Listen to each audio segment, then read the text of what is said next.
Thank you, Eugenio. Again, a very complex situation which will demand a lot also from the international community how to address that situation, which is not easy to handle in a complex political situation as where Venezuela is in.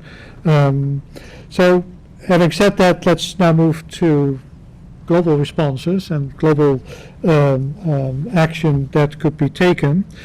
And so we've heard from Yemen, Bangladesh, Venezuela. Let's now turn spotlight on Africa, which is where most of the protected food crises are still located, particularly with conflict and climate change conspiring against food security in many locations. So let me give the floor to Dina Umali-Deininger, who is the practice manager for East Africa, Central Africa and Southern Africa in the global Africa practice, agricultural practice of the World Bank. And particularly asking her the question, how's the World Bank responding to such crises?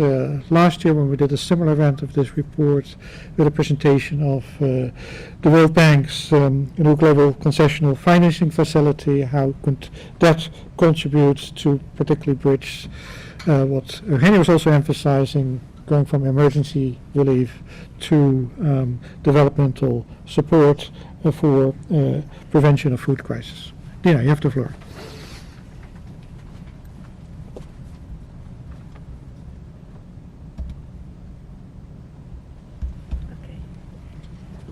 Thank you, Rob.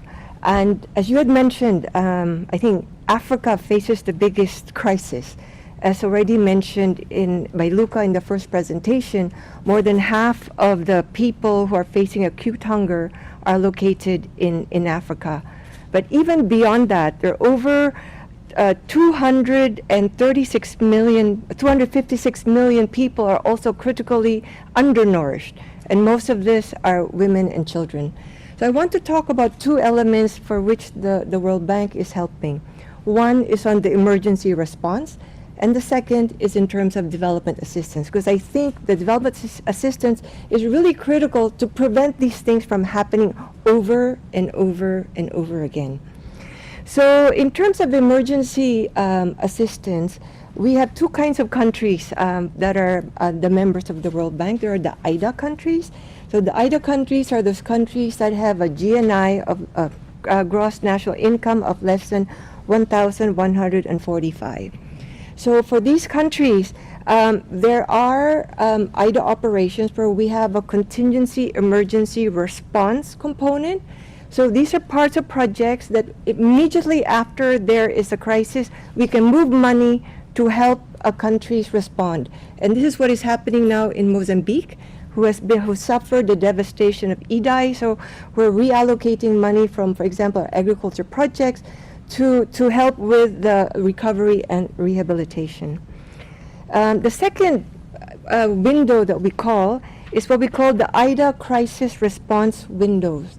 This is a special pot of money set aside by the World Bank, about $3 billion, to help countries deal with severe economic crisis, major disasters, and public health emergencies.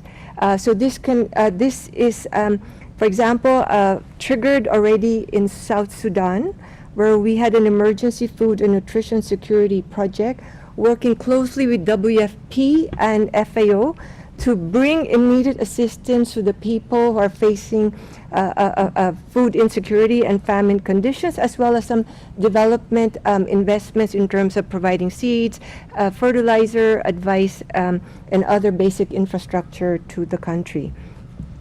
Now, the second window is what we call the IDA refugee window, for which about $2 billion have been allocated.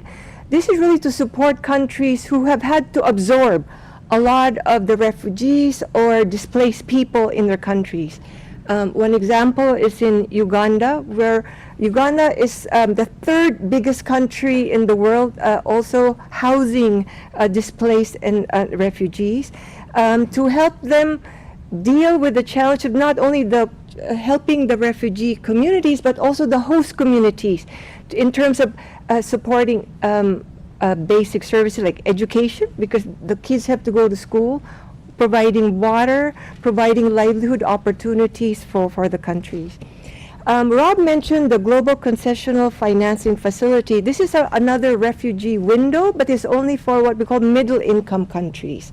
So this has helped countries like Jordan and Lebanon to absorb a lot of the refugees in the Middle East, like from Syria, who have moved there. And now we're working with Colombia to help the country deal with the influx of refugees from Venezuela. But these are more the emergency operations. But in the end, the World Bank is a development institution. In agriculture, what we are really pushing for is more foods, for more what we call climate and nutrition smart agriculture.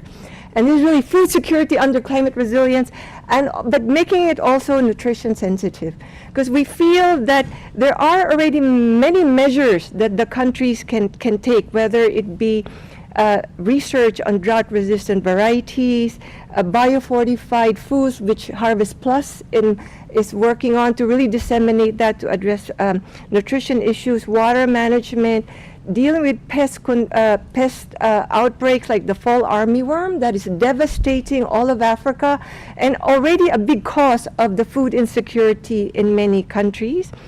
Looking at also developing good national and regional trade and logistics, because in the end you have to allow food to move within the country if you do have a crisis.